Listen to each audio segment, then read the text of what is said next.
હવે આગળ વાત કરીએ તો જેતપુરમાં આગળિયા પેઢી મારફત અસલી નોટો વચ્ચે નકલી નોટો ધાબળી દઈ તેના બદલામાં અન્ય જગ્યાએ અસલી નોટો લઈ જવાનો ખેલ પોલીસે પર્દાફાશ કર્યો। રાજકોટ જિલ્લાના જેતપુર શહેરમાં આવેલી આરપી એન્ટરપ્રાઇઝ નામની આંગળિયા પેઢીમાંથી ગત તારીખ 13 એપ્રિલના રોજ જેતપુરના કણકિયા પ્લોટ વિસ્તારમાં રહેતા રવિ શામજીભાઈ ડોબરિયા નામના શખ્સે જૂનાગઢના મિત પટેલ નામના શખ્સને 10 લાખ રૂપિયા મોકલ્યા હતા, જેમાં આંગળિયા પેઢીને એક મોટી રકમનો આંગળિયું કરાવવાનું હોવાથી આ 10 લાખની નોટોનો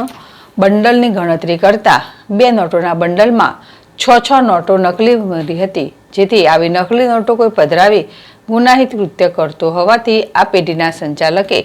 પ્રથમ પૈસા જમા કરાવનાર રવિ ડોબરિયા રહે જેતપુરવાળા શખ્સને ફોન કરી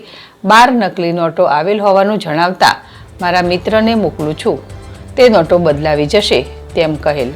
જેથી પેઢી સંચાલકે આ વિશે પોલીસને જાણ કરતા પોલીસ તરત જ પેઢીએ પહોંચી ગઈ હતી અને નોટ બદલાવા આવનારની વોચમાં ગોઠવાઈ ગઈ હતી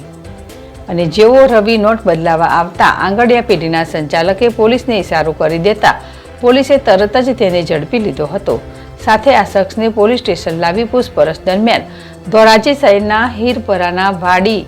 મેન રોડ પર રહેતા તેનો મિત્ર પ્રજ્ઞેશ ઉર્ફે પ્રિન્સ ઉર્ફે લાલુ દિનેશભાઈ ઠુમર અગાઉ ₹10 લાખનું આંગળિયું કરી આવ્યો હતો અને તેણે અમુક નોટોના બંડલમાં બનાવટી નોટ નાખી હોય, જે નોટોના બંડલ મને કોઈને કહ્યા વગર કંઈ બોલ્યા વગર બદલી લાવવાનું કહ્યું હતું, જેથી આ બનાવટી નોટોવાળા બંડલ બદલવા માટે આવ્યો હોવાનું કબૂલાત આપી હતી। જ્યારે આંગળિયા પેઢીના સંચાલક નિકેશભાઈ પોલીસને વધુમાં જણાવેલ કે અગાઉ પણ પ્રજ્ઞેશ ઉર્ફે પ્રિન્સ 10 લાખ રૂપિયાનું આંગળિયું કરેલ, તેમાં પણ નકલી નોટો નીકળી હતી, જે નોટો ધોરાજીના ખારવાવાડમાં રહેતો તેનો મિત્ર મિત કિરણભાઈ અંટારા બદલાવી ગયો હતો, જેથી પોલીસે પ્રિન્સ ઉર્ફે પ્રજ્ઞેશ તેમજ મિત અંટારાને ધોરાજીથી પકડી લાવી ત્રણેય શખ્સો સામે ભારતીય અર્થતંત્રને નુકસાન પહોંચાડવાની BNS કલમ 179, 180 અને 54 હેઠળ ગુનો નોંધી કોર્ટમાં રજૂ કરતા કોર્ટે 3 દિવસની રિમાન્ડ મંજૂર કર્યા હતા। આરોપીઓના રિમાન્ડ દરમિયાન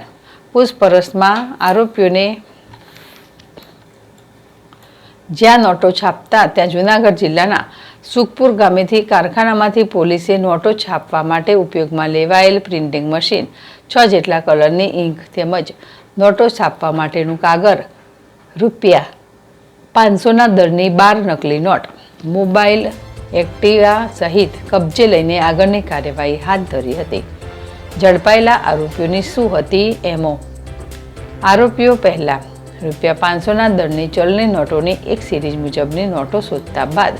₹1 લાખની નોટોમાં અલગ અલગ સિરીઝની 10-12 નોટો કાઢી લેતા અને તે જગ્યાએ બનાવટી ચલણી નોટો રાખી દેતા, જેથી સરળતાથી નકલી નોટ પકડાઈ ન શકે। આ બનાવટી ચલણી નોટવાળા બંડલ આંગળિયા પેઢીમાં આપી દઈ જૂનાગઢ ખાતેથી આંગળિયામાંથી અસલ ચલણી નોટો મેળવી લેતા હતા। જેતપુર સિટી પોલીસને બાતમીના આધારે અસલી નોટો મેળવી બજારમાં નકલી નોટો ભરતી કરવાના રેકેટનો પર્દાફાશ કર્યો હતો। જૂનાગઢનો પ્રજ્ઞેશ નામનો શખ્સ આખું રેકેટ ચલાવતો હતો, તેમજ રવિ નામનો શખ્સ આંગળિયામાં રોકડ આપી જેના રોકડનું રૂપાંતર જૂનાગઢ ખાતે લઈને કરતો હતો। સાથે મિત નામનો શખ્સની પણ સંડોવણી સામે આવી છે। ઝડપાયેલા આરોપીઓમાં પ્રજ્ઞેશ ઉર્ફે પ્રિન્સ ઉર્ફે લાલુ ઠુમર, રવિ ડોબરિયા, મિત અંટારાની પોલીસે ધરપકડ કરી છે। સુરેશ ભાલિયા, ZSTV, જેતપુર।